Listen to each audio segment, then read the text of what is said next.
on va rentrer dans la partie piquante. D'accord. Parce que Claudel Noubissier, c'est de punchline. Claudel Noubissier, ce sont des frappes, comme on aime le dire ici en Côte d'Ivoire. Claudel Noubissier, ce sont des concepts tantôt aimés, tantôt controversés. Moi, d'abord, avant même de rentrer dans ces punchlines, c'est de savoir d'où tu tiens ce style d'enseignement particulier. Est-ce qu'il y a un mentor que tu as regardé et tu essaies de faire ce qu'il faisait? Ou est-ce que ce style-là, à l'instar de tes disciples, si je peux, sans connotation péjorative, qui essaient de faire comme Claudel, et quand ils enseignent, on sait que c'est Claudel qui est là.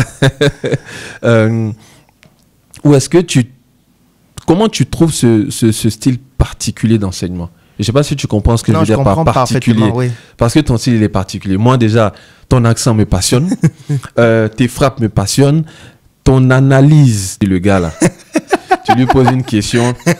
Il fait la genèse de la réponse. Il fait le développement. Il fait le pour. Il fait le contre. Il finit par une conclusion et il ouvre une piste d'amélioration. Donc, d'où te vient ce style? Alors ça, c'est une très belle question. Et moi, avant de répondre à ta question, je voudrais dire que j'ai réussi à créer une identité malgré moi. Quand je dis une identité, ça veut dire quoi?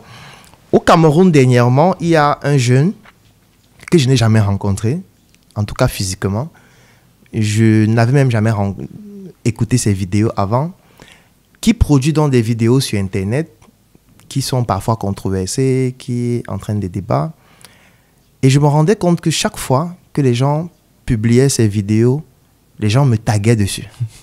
Et les gens disaient vraiment, Claudel, viens prendre de ton fils. Il fait la même chose. Il est mince de forme comme ça. Il est avec un costume bleu. Et moi, dans ma tête, je disais, mais attends, moi, je ne le connais pas. Il n'est pas de la start-up. Non, je ne le connais pas. Je ne sais pas s'il est membre de la start-up. Il n'est pas de dépendance financière. Je ne connais pas tous les membres de la start-up. Comme je disais, ce sont des milliers de personnes. Mais je ne l'ai jamais rencontré. Je ne le connais pas physiquement. On ne s'est jamais vu. Je découvrais aussi ces vidéos pour la première fois quand les gens me taguaient. Mais les gens m'ont tellement tagué sur ces vidéos au point où je me disais, mais attends, qu'est-ce qui est en train de se passer en fait? Il y en a un qui a dit ça, c'est la faute de Claudel. En fait, tellement de personnes qui disaient des choses pareilles. Donc en fait, les gens ne parlaient même pas de lui en fait. Chaque fois qu'on publiait sa vidéo, on disait, vous voyez les conséquences voilà, c'est ça. de ce que Claudel fait sur Internet. En fait, moi ça me faisait rigoler. Pourquoi? Parce que ça montrait en réalité que le travail que nous avons fait a entraîné une certaine identité qui fait que si tu essayes de faire pareil, on va directement t'assimiler à nous. Et pour moi, en même temps, c'est un risque, mais c'est aussi une satisfaction. Ça montre qu'en réalité, on a réussi à créer un style qui est propre à nous. C'est du branding. Et pour un entrepreneur, c'est quelque chose de très, très important dans un contexte aussi concurrentiel, aussi bruyant, où tout le monde dit la même chose. Pour pouvoir sortir du lot, c'est très compliqué. Et sortir du lot, c'est avoir une identité. Donc aujourd'hui, je peux dire que nous avons une identité qui est claire. Quand quelqu'un voit faire ce qu'on a l'habitude de faire, il dit ça c'est Claudel, ça c'est la Startup Academy, ça c'est tel, ça c'est tel. Alors, première chose, c'est le fait que j'ai été inspiré par beaucoup de personnes, parce que ne pas le dire, c'est être malhonnête intellectuellement. La première personne qui m'a beaucoup inspiré, c'est Oussama Hamma. Oui, en France, de The Family. Parce que voilà, moi je bouffais ses vidéos comme du petit lait. Et je trouvais qu'il avait vraiment une audace et une façon de partager ses connaissances qui était assez originale par rapport à tout ce que j'écoutais avant. Et du coup, il m'intéressait particulièrement. Maintenant, le seul hic, c'était le fait que ce qu'il disait parfois sur certains aspects ne correspondait pas à l'Afrique et au contexte dans lequel j'étais. Mais de manière globale, je trouvais ça très pertinent. Mais au-delà de la pertinence, je voyais quelqu'un qui a une certaine identité, qui a des pics, qui utilise le mot, ainsi de suite. Je trouvais ça magnifique. La deuxième personne, c'est Jean-Paul Pogala. C'est un Camerounais. Oui, je connais. Je suivais aussi énormément, que ce soit les vidéos, les textes, les livres, j'en ai acheté, ainsi de suite. Donc, j'ai suivi beaucoup de personnes comme ça, mais je vais citer les deux là parce que ce sont les principaux. D'ailleurs, si tu lis Le Jeune Entrepreneur Africain, tome 1, quand tu regardes les dédicaces, je dédicace mon livre à ces deux personnes.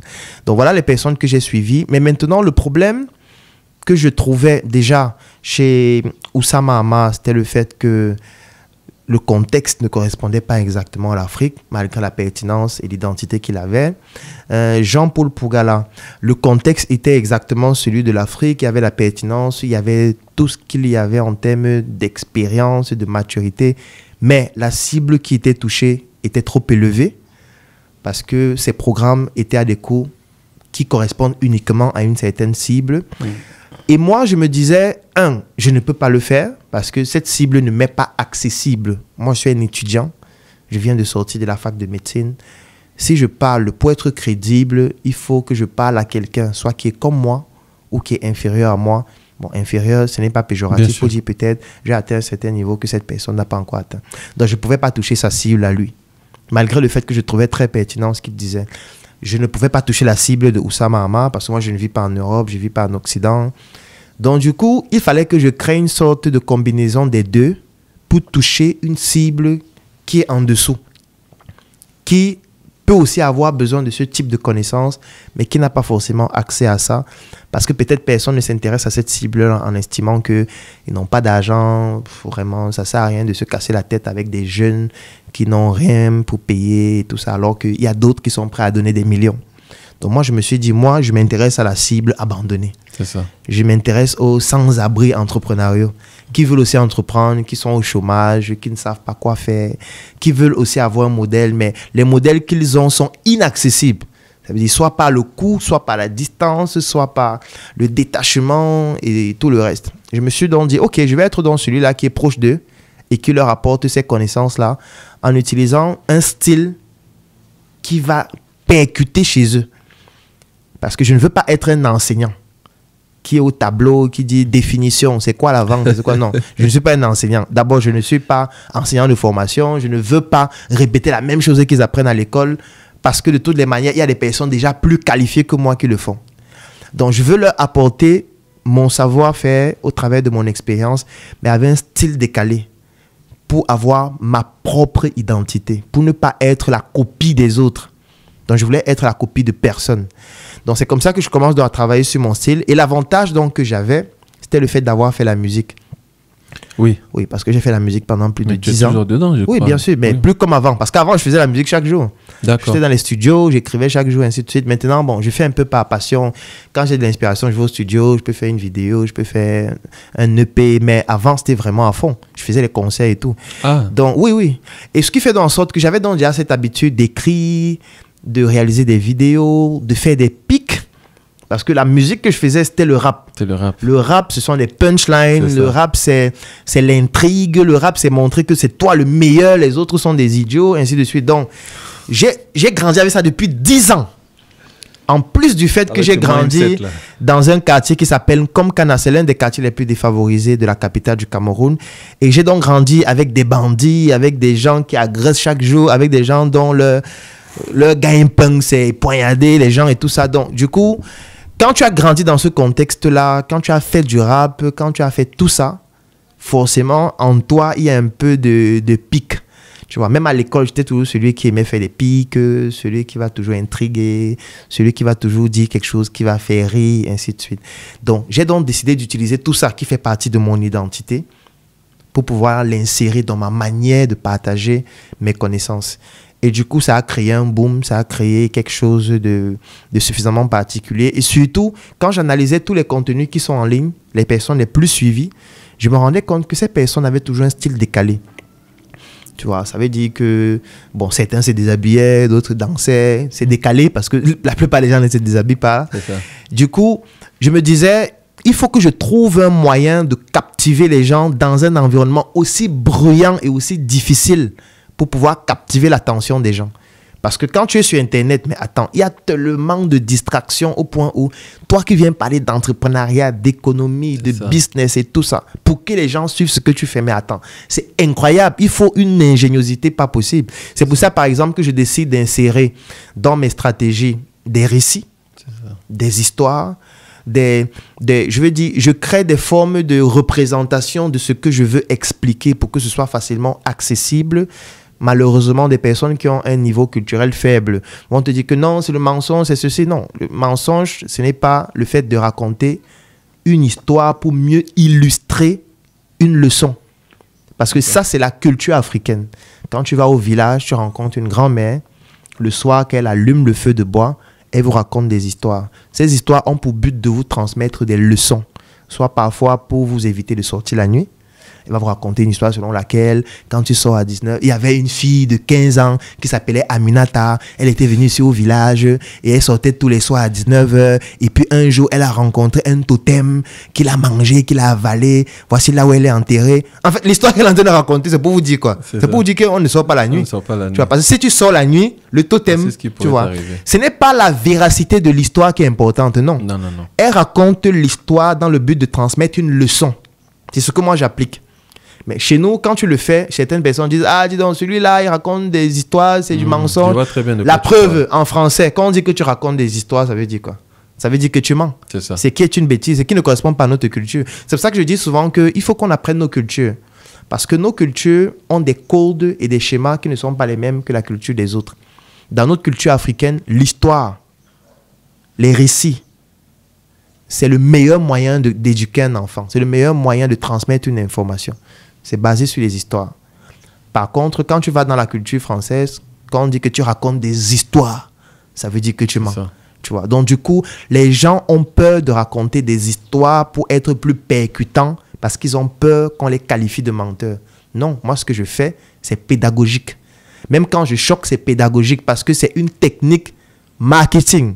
Quand tu regardes le titre d'un journal, si tu achètes ce journal et tu lis l'article, parfois tu vas te rendre compte que ça n'a rien à voir avec le titre. Le titre a pour but de te pousser à acheter. Ça. Donc du coup, dans le titre, on va utiliser des figures de style. Dans le titre, on va utiliser le choc des émotions pour te pousser à te dire « Waouh, qu'est-ce qui s'est passé ?» Quand tu lis l'article, tu te rends compte que ce n'est pas exactement ce qu'on a dit dans le titre. Donc, c'est la même chose que j'utilise parce que j'ai appris à le faire. Je l'ai appris chez des journalistes, je l'ai appris dans les médias. Tu as parlé de la Covid lorsqu'on s'est rencontrés. Quand tu regardais le journal, qu'est-ce qu'on disait? Je renais de mes cendres. 4600 morts. 96, il disait 800 morts en 24 heures. Il disait... Et qui est Bowser.